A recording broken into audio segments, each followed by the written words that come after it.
Hey, so this is the Drunkalogs, a podcast about addiction and recovery in which each guest shares their version of how it was, what happened, and how it is now, and then endures a half-hour Q&A at the hands of your host, McMorton. My next guest chased a career in music his entire life, dreaming of a day when he might be able to build a studio of his own right behind his own house. And while he went pro at a very early age, he could never piece together a real career. He got thrown out of his childhood home when he was 20 and made his way to Los Angeles, where he played in bands while supporting himself with menial jobs that enabled his drug and alcohol use to blossom, while his music career withered on the vine. Eventually, he found himself in trouble with the law, but also under the tutelage of an infinitely patient sponsor, and somehow made his way to sobriety. Hard work, a degree in music, and some lucky breaks eventually led to that bona fide career in music, and we recorded this episode right in that studio he always dreamed of. Won't you please welcome Billy Sullivan.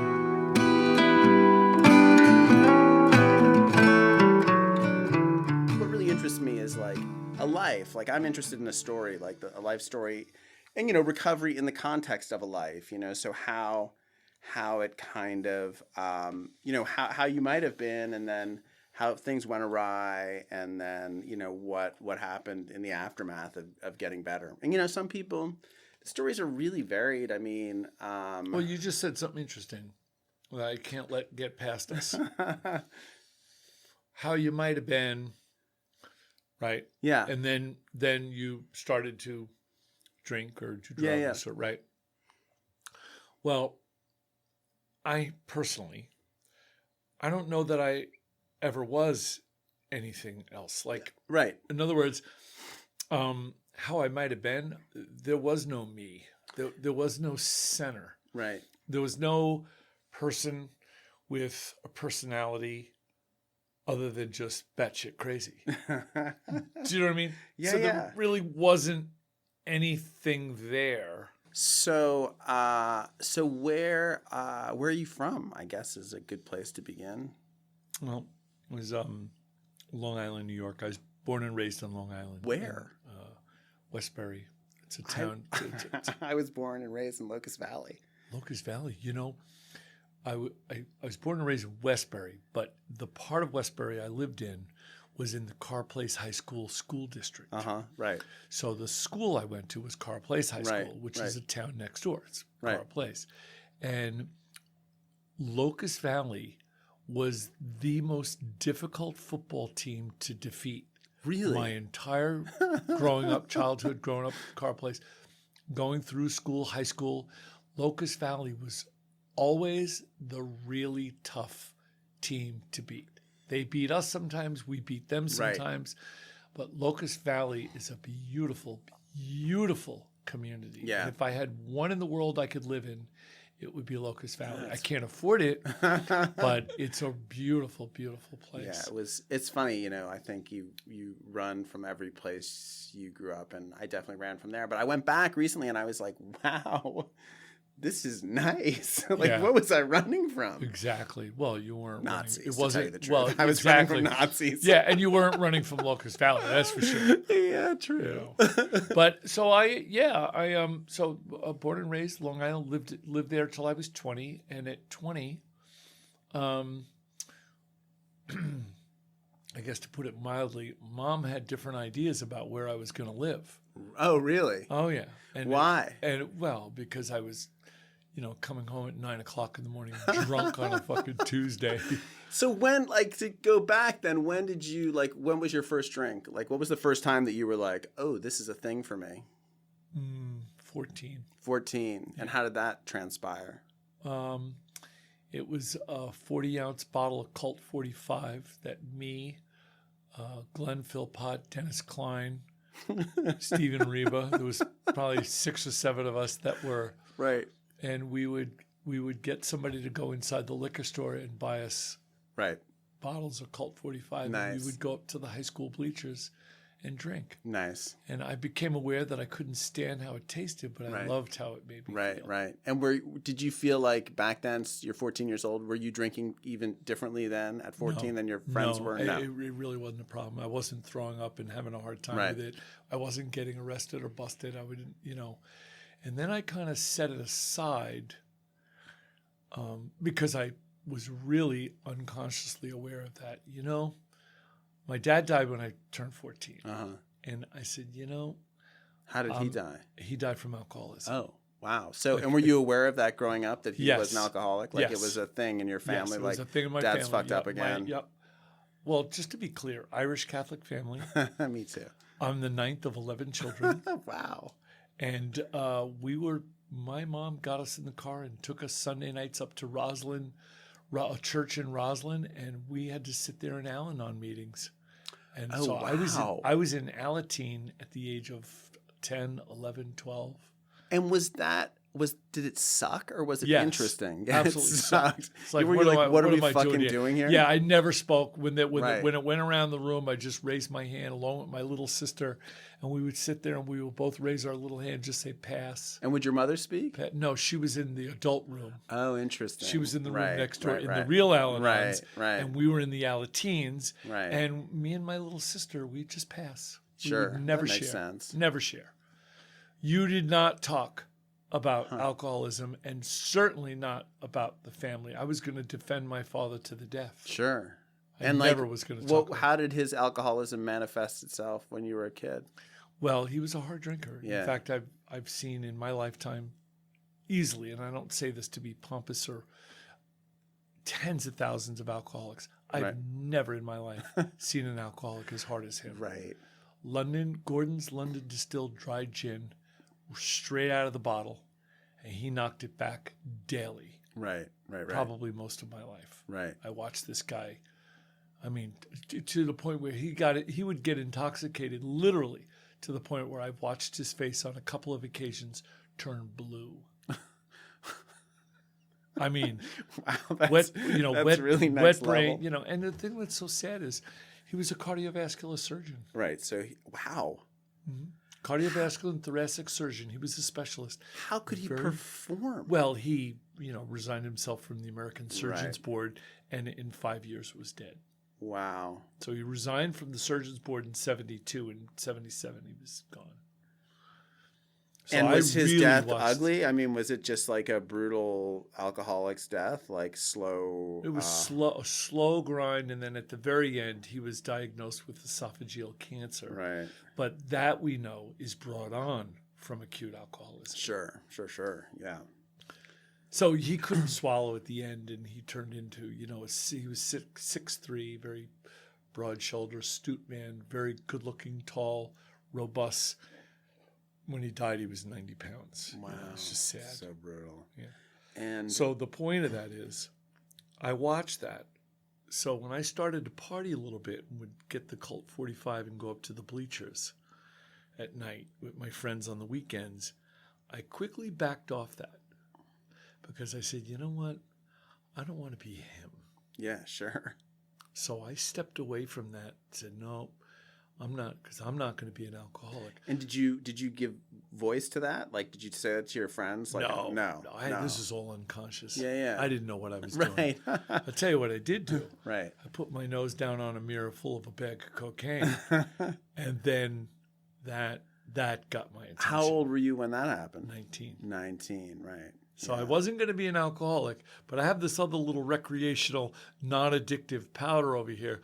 Let me play with this because see, I'm not an alcoholic. And how did you find Coke? Was that just like in your friend group and Yeah, around in my high friend school? group, Right. down at the local bar. I played in a band, and we played down at this local bar called the Rock Pub on Post Avenue in Westbury. Sure. And we would play, and there were a couple of my friends of mine in there and we went back to one of the friends' houses after the gig one night, and he put some Coke out on the table, and I had never done Coke or saw Coke. Yeah. Put some Coke out on the table, and it's like, oh yeah, is that what you do? Yeah, I'll do it. Man, the next day it was over. I mean, I was hooked. I was hooked from the first line. I think most people are. Yeah.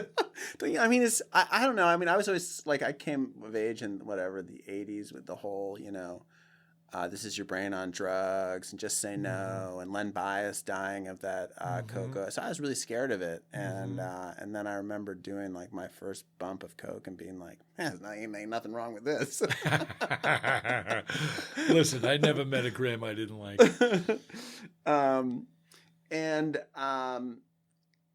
And so then I wanted to ask you, what instrument did you play?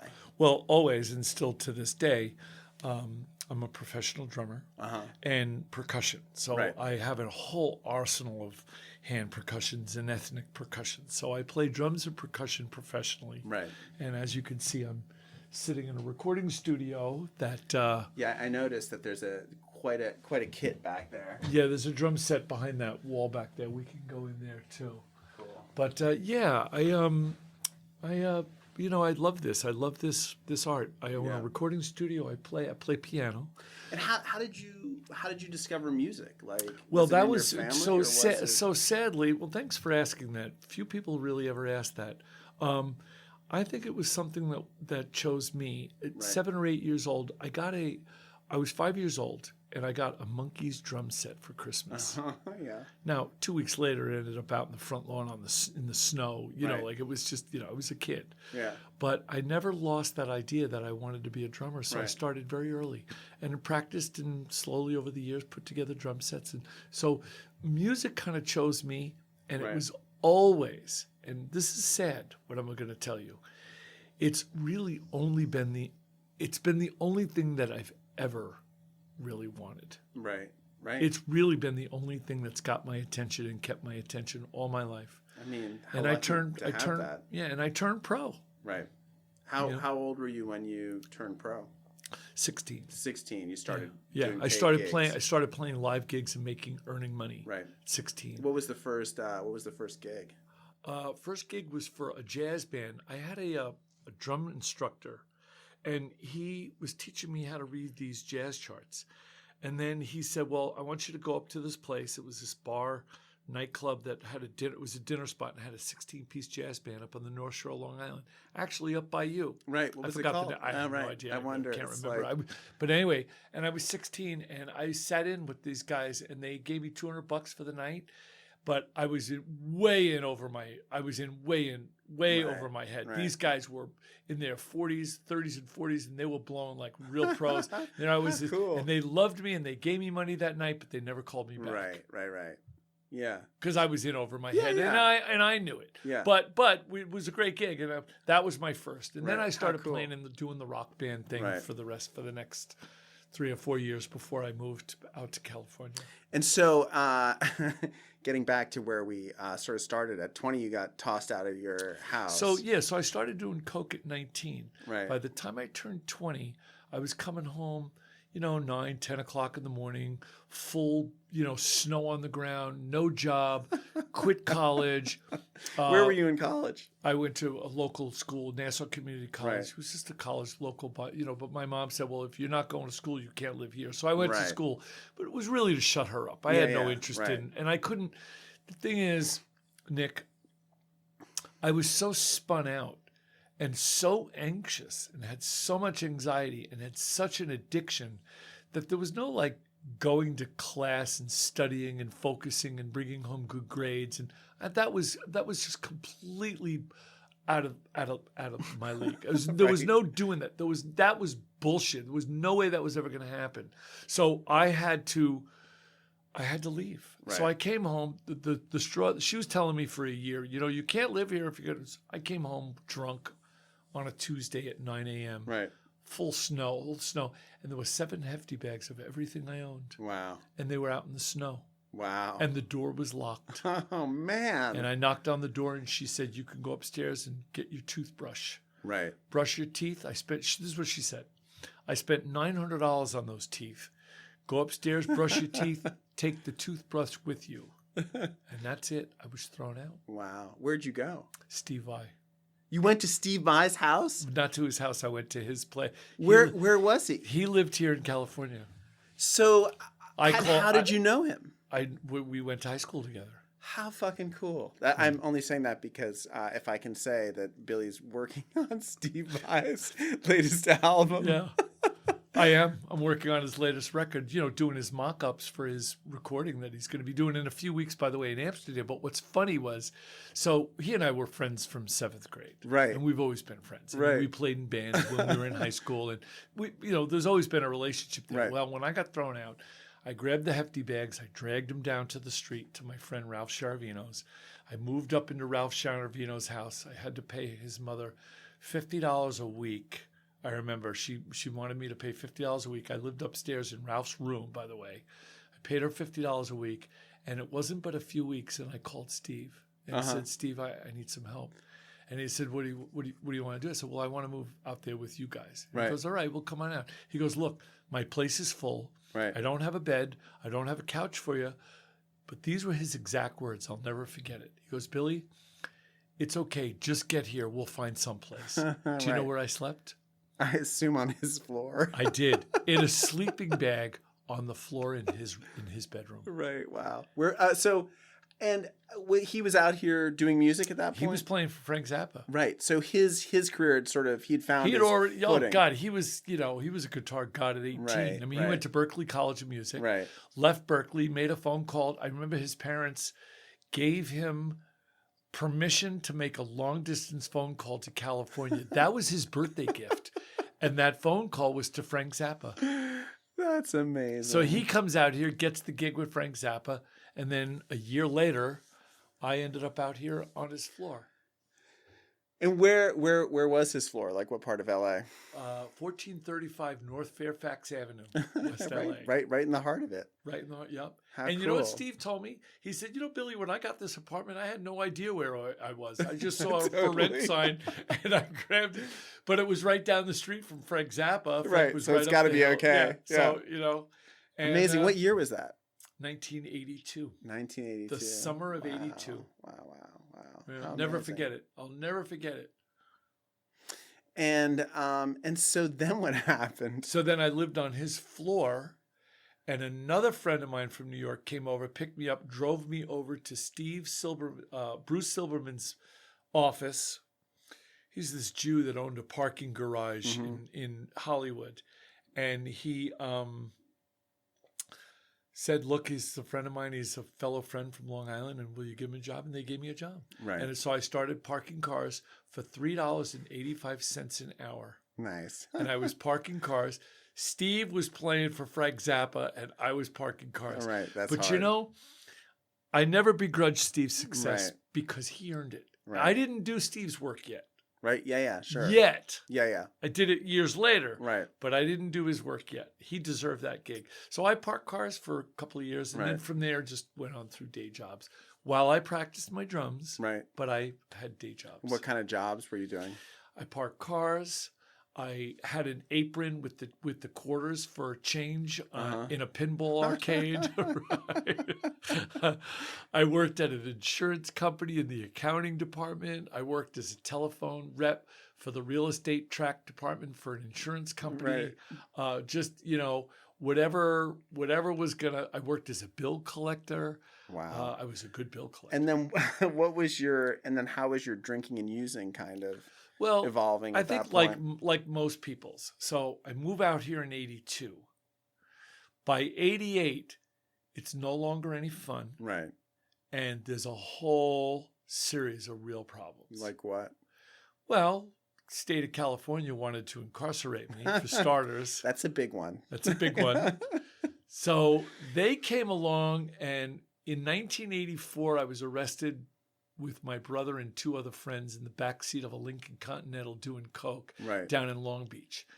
And they dismissed the charges on me and one of my friends because they got my brother and another guy that were drunk and being wise asses. Right. So me and a friend, they dismissed the charges on me on that. But that shouldn't that have been the flare? Wake-up call, yeah. Shouldn't that have been the wake-up call? That was 1984. Then in 1989, I was arrested for driving while under the influence. Mm-hmm. And they didn't really do so much about the DUIs then, so it was okay. Right. But then in 1991, it got a little bit more serious. State of California came along. A police officer got off his motorcycle and pulled up next to my car and said, "I think we need you to step out of the car." And I actually thought I was okay. Right. Right. And I was okay. In fact, to be honest with you, I had only had a half a beer. Right. The other half was in the center console of the car. Right. He pulled me over because of a taillight. But when he reached into my pocket, he pulled out 3.5 grams of cocaine. Wow. So I was I was arrested that night. Right. So for possession of cocaine. But when I went, so my very best friend in the whole wide world, another also best friend of Steve Vai's, Jimmy Thomas, takes me to my arraignment. Now, this I want to share because it was literally the worst day of my life. I go to the arraignment and I got 2 charges. Possession with intent to sell, driving under the influence. And I'm like, wow, how am I going to get out of this? But anyway, I pled not guilty. Long story short is I was able to sidestep those charges by going to a drug diversion class. Right. So the state of California gives a one-time get-out-of-jail card free to first-time users that are arrested. You do 20 weeks at a class, a drug and alcohol class. You do 20 Alcoholics Anonymous meetings, pay a $500 fine, and do 60 hours of community service. Right. And then I still didn't get sober. And does that expunge it, or it just like you don't really that's the punishment? It expunges it. Wow. No that's charges. good. They Right. dropped all charges. They put me on 1-year summary probation. They put me on 5-year on the driving. They put they took the DUI and knocked it down to a wet reckless, and that wet reckless would stay on my driving record for 5 years. But they completely dismissed all felony charges. They expunged the entire thing. No record of anything. I bailed out, got the bail money back, and I was completely let go. However, between me, you, and your listeners, Yeah. what's important was it was lodged at that moment in the back of my mind that this is no longer something you can play with. Yeah. This has become a problem. The only thing that's ever really meant anything to me was my freedom. And when that was put in jeopardy, that got my attention. Nick, I'm a true believer in this. Nobody ever really changes unless there's something profound that almost forces it, or a fair amount of pain. Right. I was in the most pain. The 9 months it took me to overcome those charges was the most pain I was ever in. So I got sober after that. I decided this was enough. That you did. Yes. Interesting. Now I got sober a few months. It was good, maybe Right. 6 months Into the months process. Later. Yeah. Right. I was 9 months into the process. Once all the charges were dismissed, I still didn't get sober. But a few months later, I knew it was time. What was the thing that made you what was the trigger? I mean, if it wasn't going to be, standing in court with your whole freedom in front of you, well, that was it. But it just took 9 months, you think, for it to settle in? Well, it took 9 months to kind of get my head around the fact that, the district attorney wasn't just dismissing these charges. He wasn't letting the judge wanted to dismiss all the charges because the state couldn't get anybody to show up to, the state couldn't produce evidence. They either lost the evidence. I forgot what happened, but the state either lost the evidence, but I know that they couldn't produce a police officer to testify against me. Right. But there was 9 months of preliminary hearings, and the judge finally turned around and looked at the DA and says, I'm going to dismiss these charges. And the DA goes, just give me 1 more week. And he brought a cop in there that Right. got on the stand and said, well, he had glassy eyes. And Right. But I blew .04. I was under the legal limit of the alcohol. Right. But they got the bag of Coke. Yeah. So they had the Coke on me no matter what, whether I was intoxicated or not. They got the bag of blow. Right. I'm doing time. That was the DA's position. Right. So to get the judge to go along with me, I had to fire my attorney on the spot. Right. And say to the judge, listen, do whatever you want to do. Short of me going to jail, I'll do whatever you want. I just need this to be behind me because this is killing me. And so the judge said, approach the bench. And he asked the DA to come with me. And he approached the bench. He goes, look, this is a first offense. I want to let this kid off. I'm going to make him pay a fine. I'm going to make him go to a drug diversion, but I think we owe him that. And the DA agreed. That's amazing. So basically, from the time you were arrested until that point, you were sort of in this limbo. Oh, I was still drinking. Don't know what the fuck's going to happen to you. I had no idea what was going to happen to me, but that didn't stop drinking and drugging. No, I mean, I could see that would make it maybe even worse because Exactly. you've got all this anxiety and Yep. this may be my last hurrah. Who knows what's going to happen to me? But I owned my house. I had a girlfriend that was living with me. Right. I mean, I had so what I thought things going on in my life. I was in a band. I was recording. I had shit going on, but it was all miserable. Right. I mean, Nick, I was short of putting a gun to my head. I mean, it was the worst 9 months of my life. But you're right. It exacerbated my drinking. And what so, happened was when I got released of the charges and I paid the fine, did the community service, when the judge dropped the gavel and I was free. A year of summary probation, but I was free. Yeah. Okay. At the moment I was free, then I was able to relax and come into the realization, Billy, you got a real fucking problem. And if this comes up again, you are going to jail. You're fucked, yeah. Yeah. And so before the judge's ruling, had you been going to meetings at that point? Well, I went to the 20 that they made me sign in my AA card. Right. And I only did that because I didn't figure out you could get your fucking friends to sign it there. Right, anyone will sign it. Everybody, Right. Everybody else, they never checked. I thought they Who are they going to check with? I thought that DA was calling up the people on the right. What a fucking moron. I would have signed the fucking thing. Totally. You know what I mean? But so I was scared shitless. I mean, you ever see that movie Scared Straight? I haven't, but you've heard of it. Yeah. I was scared straight. I was like, here I was, putting on my little tie and going to my job every day and drinking when I got home at night. But I wasn't dare getting in my fucking car. Sure. I mean, I remember having the blow delivered. Right. So you're still doing coke at that point too. Absolutely. Yeah. In fact, at that point, it was hand in hand. If I was doing one, I was doing the other. Yeah. And so then, I'm curious. So it's fine. I love this thing where, so you fire your attorney in the courtroom in front of the judge. Why? What is his argument? Okay. So here's what happened. The attorney fucked himself. Right. Okay. He called me up at night and he wanted he cost me $3,000. Right. But he wanted another $8,000 because he wanted to go to trial. Oh God. So a buddy of mine goes, go to trial over a first offense on a bag of blow? This is fucking stupid. Yeah. They're going to let you out of that. I said, I don't know that. He goes, so the attorney tried to get $8,000 out of me. Oh, how fucked Here's up. that. Yeah. You know how he did it?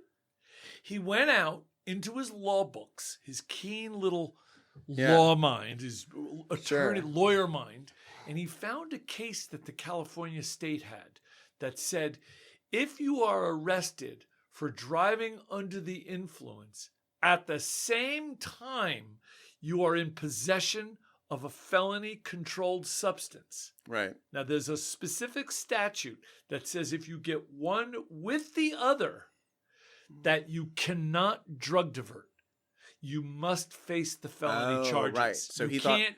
So he went out and found that. So he was saying that was going to happen to you. He was trying to tell me that was going to happen to me. Right. So I better pay him the $8,000. Right. Now we go into court. I haven't paid him the $8,000. It's now kicked up into Superior Court.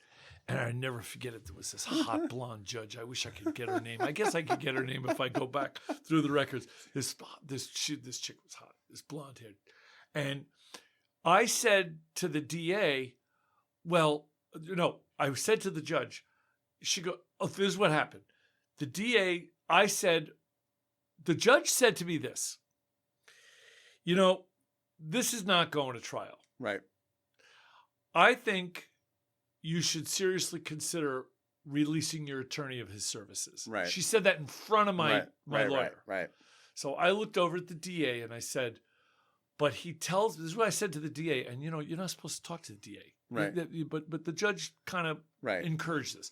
I said to the DA, well, actually to the judge, but the DA was listening. Yeah, sure. I said, well, he says that there's a charge that says I can't drug divert if I have a driving under the influence with a felony possession. Right. The DA shrugged his shoulders like, big fucking deal. That's what the DA said. In other words, the DA was letting the attorney know, we're not holding that law to the statute. Right. Sure, it's on the books, but we're not. So she said our jails would be overflowing. Oh yeah.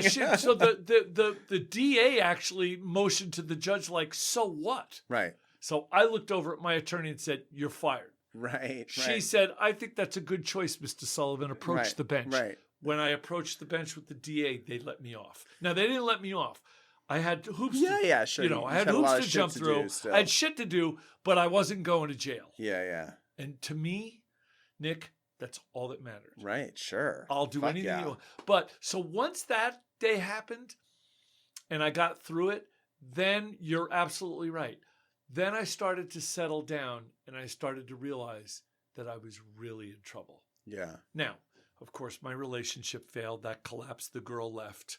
Right. I had no money. I was barely making the bills. I had my older brother was sending me money so I could pay my attorney fee and my mortgage. I mean, I was getting carried by friends. I mean, I had, I had a job, but that's about all I had. Yeah. And I was barely on my ass. And I realized I was in a lot of emotional pain. And I just said, something's got to give. And that's what happened. I had this awakening and I was going to meetings. Right. And going to meetings and raising my hand and I'm an alcoholic, and 30 days out the door, 60 days out the door. One time I got 5.5 months. Right. Out the door. I mean, I couldn't stay sober. I was just fucking reckless. And then a friend of mine finally said to me, well, have you considered rehab? Right. And I went, oh, fucking way. To myself. Right. No fucking way am I going in. I'm not doing it. I'll do anything, but I'm not doing that. And that was when it really started to become apparent, Nick, that I actually couldn't get sober. Right. That was when the awakening happened. I'm like, wow, you are destined to fucked right now, and there's no way out of this. And so how did you get out of it ultimately? Okay, so I show up at a job, my little job that I was telling you about that I had. What was it? I was working in the statements department in an insurance company. I had these little cheap shirts. You could see my breast nipples through the shirts. They were so cheap. Yeah. I got my little terry cloth tie and my bad slacks on that, and shoes that are worn fucking through. And I'm barely fucking holding on, trying to make it look like I got a job that the tie was required at this job, and a guy walks in, sits down next to me, and he was a $5 an hour file clerk. Right. And he was 10 years older than me. And I thought, oh, God, what a fucking loser. Yeah. Look at this guy. Where the fuck did he come from? Well, he spotted me in a nanosecond. Uh-huh. So he comes up to me one day, 6 months into the job, he comes up to me one day and says, hey, Bill, I wouldn't get too close to the supervisor today. Wow. And I said, oh, well, why is that? He goes, well, you smell like a brewery. Right. I said, oh, yeah, I know. I had a couple of beers last night. He goes, couple beers last night. He goes, to smell like that, you drank a case. Right. And then I thought to myself, oh my God, how does he know? Yeah, totally. How does he fucking know? And then there was another time I said, one time I was hungover out in the lobby of the place. And he goes, God, you look terrible. You had a rough time last night? He goes, yeah, I went out to a party last night. This is what I said to him. Yeah, I went out to a party last night. He goes, oh, yeah, I used to do that even when I was the only one at the party. Wow, amazing. And I thought to myself, how the fuck does he know? Right. I was home alone. Yeah, by myself. The only friends I had were the drapes and the furniture. I mean, of course I was by myself, but he knew. Yeah. And I'm like, this guy's got my attention. What the fuck? Then one day, only like another alcoholic, he won my respect and my confidence. He said things to me that I thought were nurturing and kind and loving. And I have to tell you, you never forget that. Oh, yeah. And there I was drinking at night, and I'm getting up in the morning, and my hands are shaking, and I can't keep a booze down. Sure. And I'm in everything we turn into, right? Yeah. And I finally opened up my mouth to one person. Right. And I said to him, I think I got a problem. Right. I'll never forget that. So he reaches into his pocket and he pulls out one of those little brass medallions. Yeah, sure. Now, this guy never broke his anonymity with me. Right. Never said a word about any of his 12-step, any of his recovery, alcoholics, and never said a word. He just took that little medallion and he threw it up. And I reached out, and we're out in the parking lot. I could walk you right to the brick we were standing on. Right now, I could take you there. Right. And the thing lands right side up in palm of my hand, and I look down on it, and it says, to thine own self be true. And it has a Roman numeral 6. Right. And it just hit me like a wave. I said, this fucking guy's sober. this guy's fucking sober. Right. I had no idea. He broke his anonymity at the right moment, at the right time, at the right point. That's amazing. And then he reaches out and he grabs the fucking chip back and he walks away. And I thought, you motherfucker. So he walks away from me. He goes back inside the office. Now I go back inside the office. We're done with our lunch break. Now he's in the cubicle behind me. So how do you think I felt? Now I know he's sober and he knows I have a problem. Right. He didn't say anything to me. Oh, come with me. Hey. Oh, join me. I have a way out of it. He didn't say anything. He let me sit there in my fucking misery. He wasn't going to come save me. He only showed me that he was sober. That's all he showed me. He didn't say anything else about it. Now the heat's really on. Now I got to kind of loosen that tie. Now I'm going, oh, man. So I dragged him outside. I said, what the fuck was that? He goes, what do you mean, what's that? I said, you're sober 6 years? He goes, yeah. I said, I had no idea. Right. He goes, yeah. I said, well, will you help me? He goes, of course I will. You just, but this is what he said. He goes, of course I will. You just had to ask. Right. And there's the magic, Nick. That's the magic. And I'm here to tell you and all your listeners, if you're not asking, they're not listening. Right. You need to ask. And if you're not asking, you're not listening. Right. If I think I'm going to get up on some mountaintop and start preaching, I can forget it. Steve Vai taught me that long before we even knew I had a drinking problem. He said to me one time, Billy, you can't preach. You can't preach. You live by example. You show what's important to you by what you do. You don't preach. Steve told me that, I think, a year or two out of high school. And, I never forgot that. But this guy, when he showed me, and by the way, Steve's not right, an yeah, alcoholic. yeah, That has nothing to do with recovery. Yeah. He was talking about something else. But I never forgot that principle. Sure. And that guy, man, when he showed me, because he showed me for quite a few months, he showed me what sober was. He didn't have to say anything to me. And so when you asked him for help, what ultimately did he do? Well, you know how you know when you know one, right? You're gonna go out and you're gonna fucking tie a good one on before you rip, because when you know it's time to get it's sober. over, yeah. When you know we're it's near the time, end here. We're at the end. Yeah, I'm gonna go fucking get a really good one. You know what I mean? So I went out and I tore one up like a motherfucker. I mean, so I call in sick the next day. Now, if I'm calling in sick, he fucking knows. Yeah, good, right? Of course. So what does he do? He shows up at noon on my doorstep the next day, shows up at noon, knock on the door. I open the door. It's him. He's standing there with a big book, a 12 and 12, and a 24-hour day. That's insane. And I'm fucking hungover. I mean, that's amazing. He's standing there with his little tie on and his fucking jacket. One of those jackets with the patches on the elbows. I always hated those things, even when they were in style. And I'm thinking to myself, you goddamn loser. You're on my doorstep the day after I tell you I got a problem with a book. That's amazing. What the fuck are you doing? He's like, well, I thought I'd bring you these. And here's the thing. I couldn't argue with him. You know why? No, yeah. You know why? Because I asked. Yeah, totally. He says, well, you'll get to these when you're ready. He puts them down on my table, leaves, left my house. He was just there to bring me the books. That's amazing. And then he got in my face, and it would take 3 years before I would get sober. See, the drug arrest happened at the end of those 3 years. Right.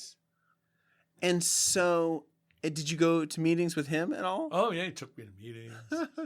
And then anybody here an alcoholic? And I wasn't raising my hand. Fuck you, I'm not raising my hand. Sure. He nudged me. And I'd raise my hand reluctantly. Oh, I went down screaming, Nick. Yeah. I went down kicking and screaming. Oh man. And that's wild. And so when you got arrested, was he like, were you? This is what he said to me. Yeah. He goes, I want you to do me a favor. Don't ever, under any certain circumstances, carry with me in your presence. Right. I said, okay, I can do that. Right. I respected him enough. Sure. And then, you know, he'd say to me, hey, did you go to a meeting last night? Mm-hmm. No. Well, why not? And I go, well, because I didn't want to. He'd go, you don't have to want to. You know, and it was like, you know, it was like a year of that. Yeah. And then was there a moment between you guys when it was clear to him and to you that it was different now? No. Never clear to him. Right. It became to this day. It became, yeah.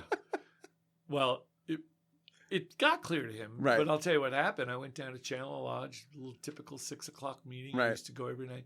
And I got a, you know, look, I took bogus chips. I lied. I had different sobriety dates at different meetings. I fucking, you know, I was horrible. But you want to know something interesting? Is I went down, I got 30 days. I got 30 legit days. Right. And my phone was always safe because he never called me. And he told me early on, he goes, I will never call you. You call me. If you want what I want, if you want what I got, you call me. I will never call you. All right.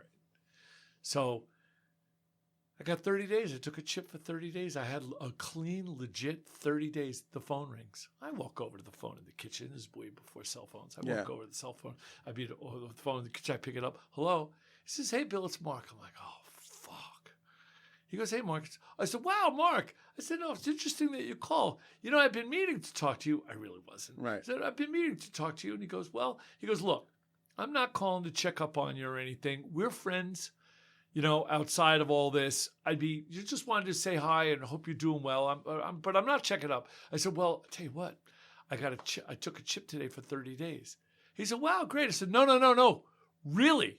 I really got a chip for 30 days. He goes, Billy, I believe you. I said, well, Mark, I fucked up so many times and have been in and out, bogus chips, lying about sobriety dates, I said, for so long that I just figured at this point you just didn't want anything to do with me. You know what he said to me? He goes, Bill, I'll always sponsor you drunk or sober. Right.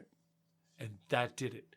He didn't know it, but it was that unconditional presence that he had for me, that he was there in spite of whatever I did. I put this guy through fucking hell for 3 years. Right. He always did what he said he was going to do. He always showed up on time. He was always clean, honest, forthcoming. And he, again, back to what Steve said, you know, you show what's important to you by how you carry yourself. Sure. He showed what was important to him, and I trusted him. At that moment, I trusted him. He said, I'll always sponsor you, drunk or sober. That did it. That was the straw that broke the camel's back. I haven't had a drink since. Right. And that was 29 years ago. And have you kept in touch with him? Yes. He sponsored me all the way up into his own death. Oh, when did he die? About 8 or 9 years ago. He drove off the road out in. He wasn't drunk. He was he was diabetic. Oh no! And he went into a cardiac arrest. Sure. And rode off the road and hit a tree. Was killed. Oh God, that's terrible. I know. Did he get out of that job? He got out of that job, and so did I. And so, and how? I like how you laugh. How did your professional life evolve from there? You know, you get sober. Does it affect the way you're going about your music career and, you know, your... My professional life immediately evolved. Mm-hmm. I got into another job. I was a bill collector. And I was a bill collector for 6 years. But my pay grade doubled. Right. Now I'm not spending my money on drugs and alcohol. Sure. And I'm earning much more money. Right. And then it took 6 years of sobriety for me to have the self-esteem to go back to school. Right. And at 36 years old, I went back to school and studied music, and I got my degree. Where'd you go? I went to Valley College, and from there, UCLA. Nice. And I got my music degree, and then I started scoring films. Amazing. So what I always wanted to do came straight at me. And that's wild. And had when you came out here, was the idea of scoring... Oh, part of the not scoring. No, I didn't come out here to. I came out here to be a rock star. Yeah. I was going to be. I had no interest in scoring films. Yeah. I was a drummer. Yeah, I mean, I was smoking cigarettes, wearing a leather jacket. Come on, man! Don't you know how fucking cool I am? So that took its place. I mean, I was in bands. I mean, I never had big success, Right. but I was doing it. I certainly was playing professional. I was earning money, but I always had day jobs to really kind of supplement what I could really make. Yeah. But then stepping into my own business and my own career and earning my living from playing music, from writing and performing and playing drums and percussion and studying and reading, and that all came 6 to 8 years into my sobriety. Right. So what happened was, a friend of mine, my big break. I've had many. One of them was Steve Vai. Sure. Another big break was David Newman. Uh-huh. And he gave me a job. I had to intern. I did an internship for him. And I asked for an internship from him because Valley College said, we'll give you three points, 3 credits towards your degree if you can bring us back a letter that you've worked 40 hours for a working professional. Right. So I was friends with Dave's tech. I said, could you ask Dave, could he use any help around his place? While I'm asking him, the palms of my hands are clammy and I'm shaking. Sure. And I'm nervous because God forbid I ask anybody for anything, right? Yeah. I asked this guy in the middle of me asking him, I said, do you think Dave might have? The guy's phone rings and it's a landline. Uh-huh. And he picks it up. It's Dave. Right. And he goes, oh, by the way, since I got you on the phone, I have a good friend of mine sitting right in front of me. Do we have something we could do for him out there? Right. Dave says, well, if you like him and you trust him, ask him to come out and we'll see if we got something for him to do. Right. Dave gave me those 40 hours. And when I was done with that internship, Dave asked me to stay on. Nice. Wow. And then I've worked for Dave ever since. Right. Right. That was 20 years ago. Wow. That's so cool. That's amazing. But all of this is because I arrested the drugs and alcohol. Yeah. Sure. And it's in the arrest of that disease that we then have opportunity. Mm-hmm. You know, I said to my mother when I was 13 or 14 years old, you know, I better make it as a musician. This is all I want. What do you want? I just want to own my own house with a recording studio in it. And you know what she said to me? She goes, well, Bill, as long as you're prepared, it might happen for you. But opportunity will come past your doorstep many times. The difference is going to be, are you ready for it? Right. Well, Steve had opportunities for me way before that. I mean, a lot of people in my life had opportunities for me, but I didn't see them because I wasn't ready. Right. It was when I was ready, the door with Dave opened. Right. But I had to get ready. Yeah. Did you feel getting that degree was helpful? Like, did you learn a lot doing Absolutely. that? Yeah. Well, I could then, I always studied piano, so I could read a fair amount of music, and my hands, I knew the notes on the keys, and I could get around and play. I know how to make chords, and I could play sorta, but to really understand the theory behind counterpoint and harmony, and to go deeper with music and the study of what it really is to move not like a classical pianist, but to understand what they're doing, to be able to listen to music from a deeper perspective and to really understand what it was doing. What that did, Nick, is that allowed my own writing to be on par with other composers. Right. Until I could study deeper, I couldn't write deeper. I couldn't write better until I had a better understanding. So going back to school for me was flat necessary. Yeah. That's interesting. That makes a lot of sense. Yeah, but I had to calm down the anxiety. So how do you get rid of the anxiety? You have to get sober.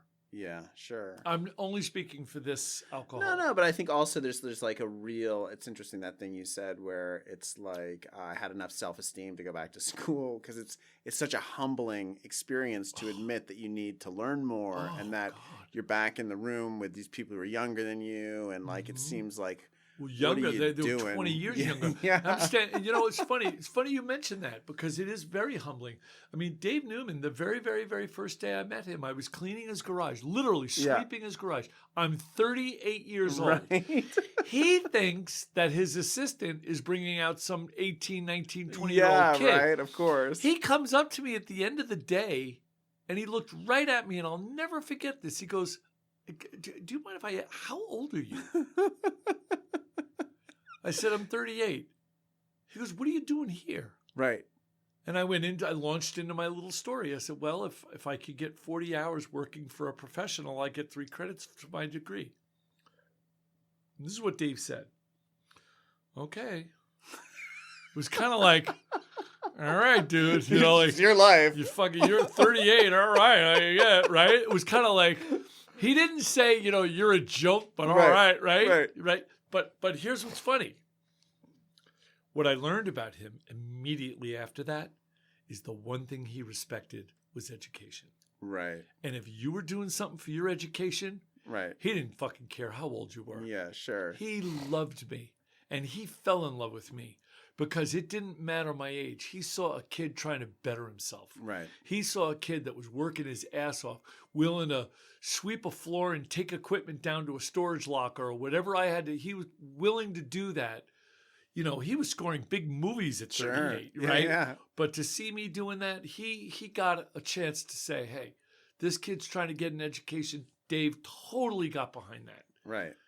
Dave's gotten behind me in every way for 20 years. He's nothing but loved me completely through and through. Right. He's given me every good opportunity I've ever gotten. Awesome. I will never, ever, ever have anything other than absolute praises for that man because he respected education. Right. Coming from someone that was educated himself. Yeah, sure. And then but it did take my self-esteem to ask. Yeah. And then how did your composing career evolve from there? Well, it evolved in that I had a couple of directors that I had met, a couple of directors I'd known a long time. Now, mind you, I'm sitting over the right shoulder of one of the best composers in the world. And right. He sure. comes from a family dynasty. Yeah, of film, yeah. Right. So I'm over his right shoulder for years. Right. So I mean, that's obviously you've learned some tricks. Fucking, you think? You think? Just a few. Anyway, how it evolved was there were a couple of directors that gave me some opportunities to write on their movies. But here's the thing. They knew I could. Right. Yeah. And they weren't giving me movies before that. So they knew, hence where I was sitting, the position I was in, who I was, what I had been doing, my practices, my education. They thought, all right, he doesn't have a lot of credits, but probably knows what to do. Let's give him. And they were low budget things that didn't have a lot of money, but they were, a couple of them were Paramount Pictures. Right. So, I was able to work for a major studio. And, yeah. And I got, so those opportunities came, but again, they came because I was positioned at a place that they went, it makes sense, of course. Like it's sort of the acolyte. Like, let's get him for a fraction of the price. Exactly, a fraction. He probably knows what he's doing. Actually, it's pretty clear he knows what he's doing. He doesn't have any credits, so we know he's cheap, right? But you know what? But that's how it starts, and I don't know anybody else that starts any other way. No, of course, that's I agree. And I was willing to put that time in. Yeah, I put a lot of years into those lots of low budget movies and little TV commercials and an ad and everything and anything I could get my hands on, placing songs in somebody else's movie, and I did everything I could, but I was also aware that this was really what I wanted. Yeah. I mean, it's really all that. Sadly, it's all that mattered. Yeah, but I mean, you got it. So amazing. Happy ending. Yeah. Yeah. I mean, I'm lucky. Yeah. Anyway, so you want me to get you a water? No, I have a water. You keep reaching back. It's over there. I can't remember what I've done with it. Okay. No, this has been great. I think that's it, right? Yeah. I mean, is there anything you'd like to add? Because sometimes I don't give people the opportunity and I turn off the machine. Well, no, I think that you've asked nice questions and you've asked, I think you guided me along a storyline that I think. No, it's great. It's really great. It's super cool. I mean, it's one of those I love that guy in the office with you. I mean, it's one of the miracles of AA that somehow people like that know what to do. You're totally, Nick, you're nailing it on you're nailing the whole point of the story right on the head. He intuitively knew how to deal with me. Right. Nobody else would have been able to do that. He wouldn't have been able to have come up alongside me and befriend me. Yeah. And gain my trust. Now, what I really like to say to your listeners as we say goodbye Yep. is that the only reason I stand before you this moment sober is because I was able to have just a little bit of trust that I never had from anyone ever. Certainly not the parents that raised me. They never instilled trust. Right. I didn't know what the word meant. I didn't trust relationships. I didn't trust my marriage that had failed up to this point. I didn't trust anyone for anything. I had a little bit of trust because of that guy you're talking about. Right. And he just bridged the gap just enough for me to eke through the eye of the needle. Just enough to get inside this thing and realize that, if I really want this, there is a way to do it. Right. But he commanded and gained my trust. Had he not done that, I don't know what would have happened. Because even with gaining his trust and asking him to sponsor me, it didn't mean I was going to get sober. Sure. It was still 3 years before I could get my sobriety date. You know what I mean? Yeah. So I think it's that is something I think if anyone out there really struggles with this idea of trust, I understand, but you got to trust somebody. Yeah. And allow them to kind of help you out a little bit. Allow them to kind of talk to you a little bit and kind of maybe bridge a gap. Did your mom live to see you get sober? Yes. Amazing. Was that good for her? Was that like a positive experience for her? We're not talking about like real emotions on the sleeve kind of woman here. You know what I mean? We're talking about kind of a stiff upper lip, German Irish, rule by a fist. She had 11 of us. Right. By the time I came along, she was done raising kids. Right. With me and my little brother and sister. However, she did give me my first and my 5-year cakes. Right. Oh, amazing. No way. That's wild. That's so cool. And I think that she embraced that I was sober. And one of our neighbors, went up to her and went, "Oh my God, have you talked to your son? I mean, this kid is happy." That was when I was 3 years sober. I was talking to a neighbor, and the neighbor went up to my mother later on and went, "Oh my God, have you talked to your own son? This kid is happy." And I'm glad my mother got to hear that. But my mother, she wasn't going to give that to me. Right. Do you know what I mean? "Oh, son, I'm so proud of you." Sure. She came to a screening of a movie I produced. And she came in a wheelchair. One of my sisters wheeled her down to a movie, a screening in Dallas, Texas, and she showed up. And Mom, what'd you think of the movie? "Oh, Bill, yeah. Hey, did somebody leave the door open outside?" Do you know what I don't know?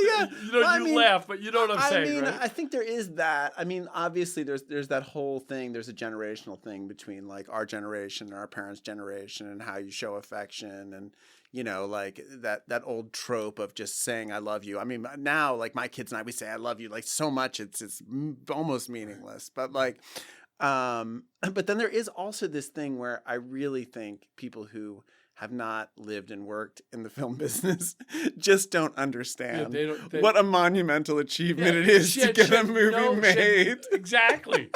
She didn't have one fucking iota of a clue as to what it took to get there to do that. Even just to do that one movie, which, by the way, was directed by Roger Nygaard. Oh, no way. Yes. Well, so it's funny because like the thing that Roger is graciously helping me with, I was home over Easter, and I was working all the time, and my wife was there, and she was like, "Are you going to show this to your family?" And I was like, "No fucking way." I was like, I'm right in the middle of it, and the last thing I need is their reactions to discourage me. Like them to be like, "Oh, it's I mean, also whatever. I mean, like there is this thing where so much of what gets made is ultimately not that great. I mean, there's you know, there's like whatever, there's Succession and there's Veep and there's, you know, there's some great things. And I think everyone expects your shit to be that good. And it's like, yeah, like if my shit was that good,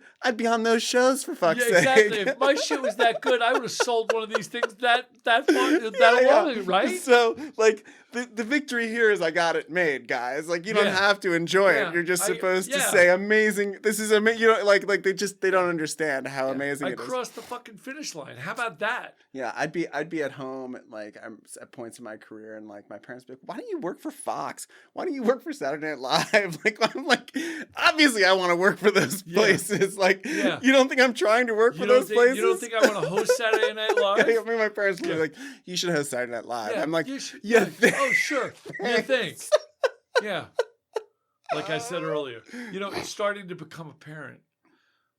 At 60, probably not going to walk on that moon. Right, yeah, you know totally. What I mean? But yeah, do I want to play drums for like, you know, the Rolling Stones? Well, yeah, duh. I mean, right. Of course. I mean, you know, hey mom, listen to this piece I wrote. I wrote this piece for the ending of this film about this drug addict out in, you know, right, which is true. It's a true story. Mom, listen to this. I was so proud. It's this big orchestral piece. I had it recorded down at Warner Brothers, big live orchestra, the whole thing, right? And I was so proud of this one big monumental piece of music. It was just, you know, I'm like, hey, Mom, check it out. Oh, yeah, sure. You know, I put it on. Hey, did anybody put the stew on? Can somebody go? Right? Like, not Nick. Not a clue. Right. Yeah. Not a clue. And here's the problem. If we have any expectation of them or anyone else being any different, then that's on us. Yeah, totally. No, you got to be doing it for your own Didn't reasons. I know who I was walking into the room to play this for? Right? Didn't you know who you were showing the show to? Yeah. It's like, I'm not going to do that. So when your wife says, "Are you going to go home and play? Are you going to play this for your family?" And you're like, "Absolutely fucking not." Nobody understands that more than me. Yeah. Because nobody in your family would even have an iota of a clue as what it took for you to even be out here doing this. Right, yeah, to get that far. To even get that far. Yeah, is, you know. Of course you want to write or stand up for Saturday night or you know, you should be one of the icons out of the Comedy Store. Yeah. Oh, really? Do you think? What do you still play? Do you still play in bands at all? Professionally, yes. Oh, yes. Nice, amazing. Yeah. That's cool. I still play professionally. I just did 28 episodes for David Newman on Green Eggs and Ham. Oh, amazing. Yeah, cool. That's the door he opened for me. Yeah, a long time ago. Yeah, I probably played on 35 of his movies. Right. That's awesome. You know? Yeah. So, well, Billy, I'm very lucky. Yeah. And I'm but all of this, it's all well and good and great, blah blah blah. But nothing happens without being able to take a hold and damp down that anxiety first. Right. And the only way I know how to damp down that anxiety and get calm and get centered is to get sober. Right. Until that happens, all fucking bets. I'm only speaking for me. Yeah. Until that happens, all bets are off. Cool. Awesome.